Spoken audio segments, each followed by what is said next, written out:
Hi, welcome back to another video. If you're new here, my name is Megan and I'm a freelance writer and a published author. I'm diving right in with a question that I've seen very passionately debated.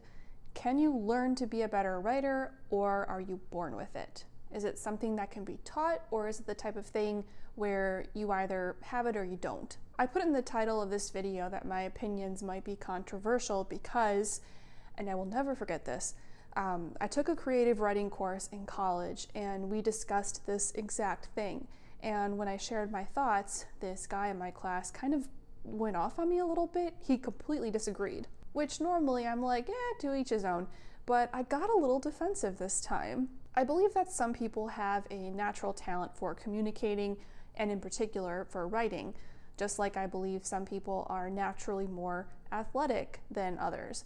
However, I also 100% believe that you can learn to write better over time, just like you can learn to do most things better over time. Just like you would practice a sport or a new language and you'd get better at them over the months and years, writing is the same. And I don't know why or how some of us don't think this. I mean, I have a theory. I feel like the people who say, oh, you either have it or you don't, they sound arrogant, but they are actually very insecure. And they want to treat writing as this special club that they're a member of, but you're not. They're threatened, essentially. On the other hand, I feel like writers who are maybe a little more open-minded and confident and secure are likelier to be like, you can practice, you can get better, yeah. Also, if you have a natural love of and talent for writing, you still have to practice and you will still get better over time.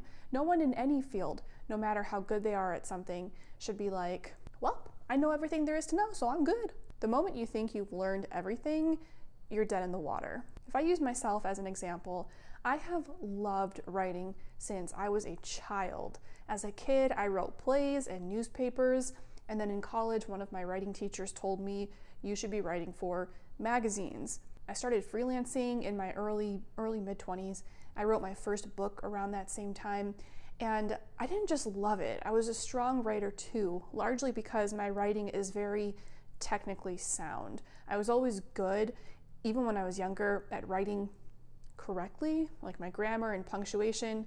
I read a lot, so maybe I had a bigger vocabulary. I'm not trying to pat myself on the back here. There were plenty of things I sucked at, like science. I struggled in most of my science classes. Regardless, if you were to look at my writing from 5 years ago, from 1 year ago, it will look very different from my writing today because I have learned to improve over time because writing can be taught. I think one reason why, even if you're open to this idea, it might be hard to understand is that writing is very abstract and good writing is in the eye of the beholder. That's why some people love a certain book while others hate it. But if we look at, writing books, for instance, there are common denominators, certain things that most great books have in common. Likable characters, or maybe we'll say characters you can empathize with.